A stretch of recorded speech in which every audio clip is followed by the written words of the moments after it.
जमशेदजी टाटा भारत के एक महान उद्योगपति और विश्व प्रसिद्ध औद्योगिक घराने टाटा समूह के संस्थापक का जन्म 3 मार्च सन 1839 में गुजरात के एक छोटे से कस्बे नवसेरी में हुआ था।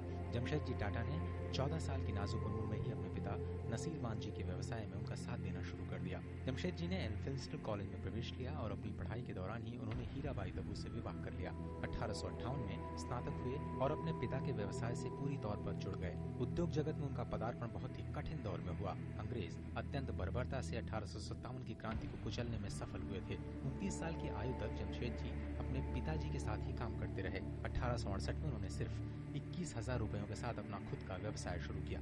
सबसे पहले उन्होंने एक दिवालिया तेल कारखाना खरीदा और उसे एक रुई के कारखाने में तब्दील कर दिया और उसका नाम बदलकर रखा अलेक्जेंडर मिल। करीब 2 साल बाद उन्होंने इसे खासे मुनाफे के साथ बेच दिया। इस पैसे के साथ उन्होंने नागपुर में 1874 में एक रुई का कारखाना लगाया। महारानी विक्टोरिया ने उन्हीं दिनों भारत की रानी का खिताब हासिल किया था और जमशेद जी ने भी वक्त की नजाकत को समझते हुए कारखाने का नाम एम्प्रेस मिल यानी एम्प्रेस का मतलब महारानी रखा। जमशेद जी एक अलग ही व्यक्तित्व के मालिक थे। उन्होंने न केवल कपड़ा बनाने के नए नए तरीके भी अपनाए बल्कि अपने कारखाने में काम करने वाले श्रमिकों का भी खूब ख्याल रखा।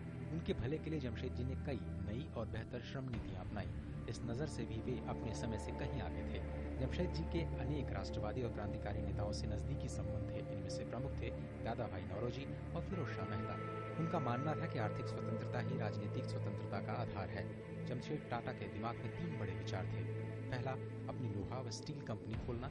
दूसरा, एक विश्व प्रसिद्ध अध्ययन केंद्र स्थापित करना और तीसरा, जल विद्युत परियोजना लगाना। दुर्भाग्यवश उनके जीवन काल में तीनों में से कोई भी सपना पूरा न हो पाया।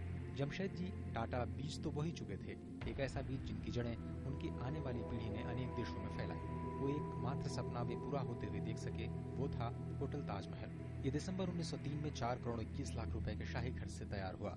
इसमें भी उन्होंने अपनी राष्ट्रवादी सोच को दिखाया था। इन दिनों स्थानीय भारतीयों को बेहतरीन यूरोपियन होटलों में घुसने नहीं दिया जाता था। ताजमहल होटल इस दमनकारी नीति का करारा जवाब था। जमशेद जी टाटा ने 19 मई 1904 में जर्मनी में अपनी अंतिम सांस ली।